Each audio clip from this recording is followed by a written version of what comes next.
Les Voix de l'APP, le podcast de la préfecture de police. Bonjour à tous. À l'occasion de la journée mondiale de lutte contre les violences faites aux femmes, nous avons pris la direction de Clichy, dans les Hauts-de-Seine, à la rencontre du commissaire de police, chef de circonscription, Pierre François. En parallèle de ses fonctions, il est l'un des 2 commissaires référents violences conjugales au niveau de la direction territoriale de sécurité de proximité du 92. Bonjour, je m'appelle Pierre François, je suis commissaire de police, je suis chef de la circonscription du commissariat de Clichy-la-Graine. Le rôle de référent, il revêt plusieurs aspects. On est dans un premier temps l'interlocuteur privilégié de l'autorité judiciaire, du parquet et des partenaires institutionnels comme les associations d'aide aux victimes, la préfecture des Hauts-de-Seine à travers le délégué départemental à l'égalité hommes-femmes et d'autres partenaires plus variés tels que les hôpitaux par exemple. La préfecture de police s'inscrit dans la démarche d'accueil, d'accompagnement et d'assistance des victimes de violences sexuelles et sexistes engagée par le ministère de l'Intérieur depuis plusieurs années. Des policiers référents, formés spécifiquement à ces thématiques, sont présents dans les commissariats pour accompagner les victimes dans leur démarche et les informer des dispositifs de protection existants. Face à ces violences, de nombreux outils sont accessibles et permettent d'accompagner les victimes dans cette prise en charge. Nous avons au sein de chaque commissariat des référents violences conjugales. Il s'agit de personnes ressources pour aider et conseiller les effectifs dans la prise en compte des situations de violence conjugale. Et ils sont également des relais auprès des partenaires extérieurs de la hiérarchie sur ces sujets. Bien souvent, ils font partie des brigades locales de protection de la famille, dites BLPF. Ce sont des unités spécialisées que nous avons au sein de chaque commissariat et qui traitent notamment des violences intrafamiliales et spécifiquement des violences conjugales. Des outils et des formations sont mis à disposition pour former les effectifs de police à l'accueil et à la prise en charge des victimes de violences conjugales. Tous les effectifs d'un commissariat doivent se sentir concernés. Alors ça fait plusieurs années que des formations sont organisées pour les policiers sur la thématique violence conjugale, donc des formations qui s'étendent sur 2 journées avec une variété d'intervenants qui permet de croiser plusieurs regards sur cette thématique.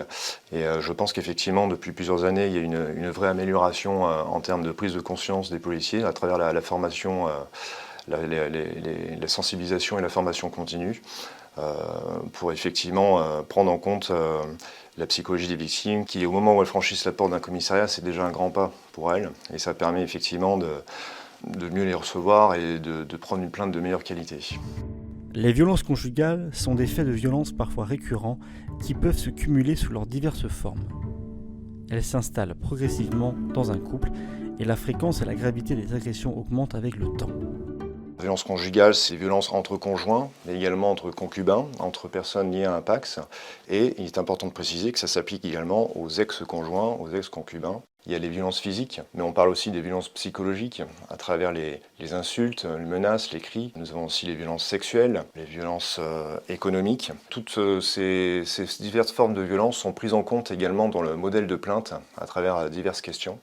Et ça permet vraiment de caractériser une situation dans son ensemble. Quand il y a par exemple des coups, il faut prendre des photos, garder trace de ces blessures. Quand on est sur des violences verbales, psychologiques, garder des traces aussi également, des captures d'écran, de certains mails, des textos, etc. Ce qui va permettre par la suite, au moment d'un dépôt de plainte, d'apporter les éléments probants à la procédure, garder des preuves pour confronter un petit peu la version que pourra donner ultérieurement le conjoint violent. À partir du moment où il y a une insulte, on commence déjà à franchir une étape. Voilà. Et après, cette étape va prendre de l'ampleur. Il est important pour une victime parfois de se faire aider. C'est pour ça qu'il ne faut pas hésiter à ce qu'elle en parle autour d'elle, que ce soit des amis, des proches. Et ensuite, il y a tout un réseau associatif qui va permettre à des victimes de prendre conscience qu'elles sont victimes justement et que ce qui se passe au sein de leur couple n'est pas normal. À la direction territoriale de sécurité de proximité des Hauts-de-Seine, une note de service interne décrit tous les outils pour lutter contre les violences conjugales. Un modèle de PV de plainte avec les points de passage obligés a été mis en place dans le cadre du Grenelle des violences conjugales organisé en 2019. Alors au-delà des formations continues à l'attention des effectifs, nous mettons également en place des outils internes. Donc par exemple, en tant que référent violence conjugale, on a eu l'occasion de mettre en place une note de service type pour tous les services qui décrit tous les outils existants.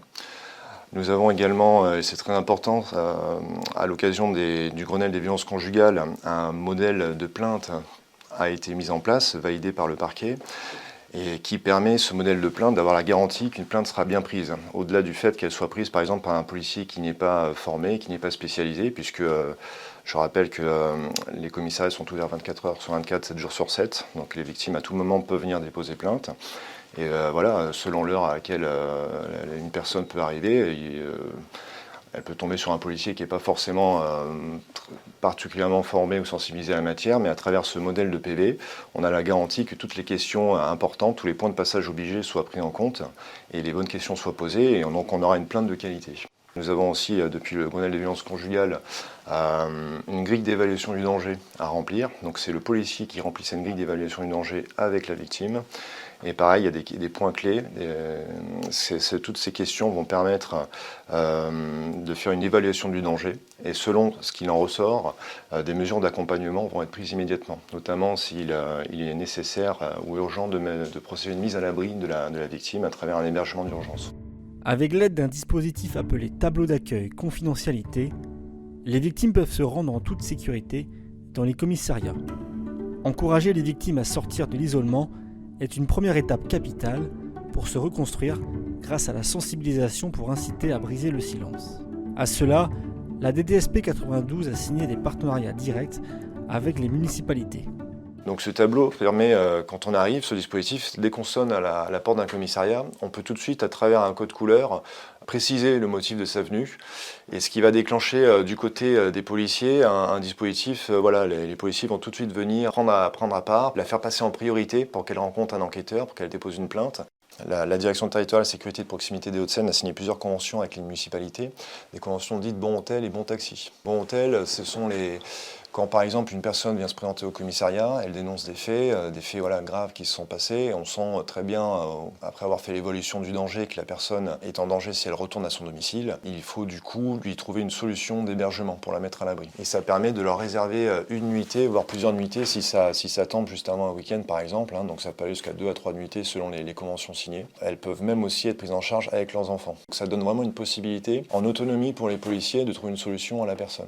Les bons taxis, ils sont là, eux, pour une victime qui aurait des difficultés à se rendre dans une unité médico-judiciaire, pour faire constater ses coups et blessures. On a cette possibilité de leur réserver un taxi pour leur faciliter le déplacement à cette unité médico-judiciaire pour qu'elles puissent faire leur examen médical.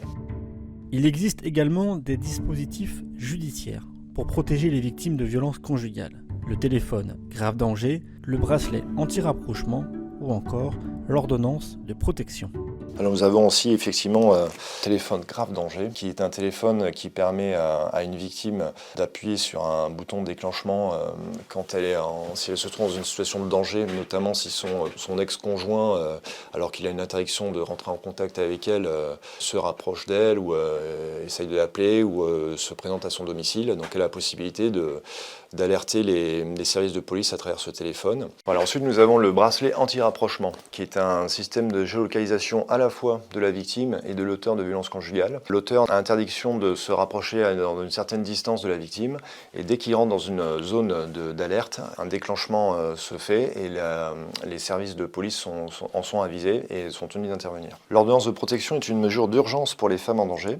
Elle est à solliciter auprès du juge aux affaires familiales. Plusieurs mesures peuvent être prononcées, notamment des interdictions pour l'auteur de rentrer en contact avec la victime, l'attribution d'un logement, la possibilité pour la victime à dissimuler son adresse. Enfin, on peut mentionner également la plateforme nationale violence conjugale info, le 3919, et la plateforme numérique de signalement des atteintes aux personnes et d'accompagnement des victimes, dite PNAV. Un policier ou un gendarme formé récupère tous les éléments et ensuite un signalement sera adressé au service territorialement compétent, qui sera tenu de rappeler la personne ayant procédé à ce signalement pour essayer de la recevoir et de prendre une déclaration de plainte et en tout cas diligenter une enquête. Les associations d'aide aux victimes jouent un rôle primordial et ce sont souvent vers elles que les victimes se tournent. C'est tout un travail collectif qui est mis en place avec les policiers.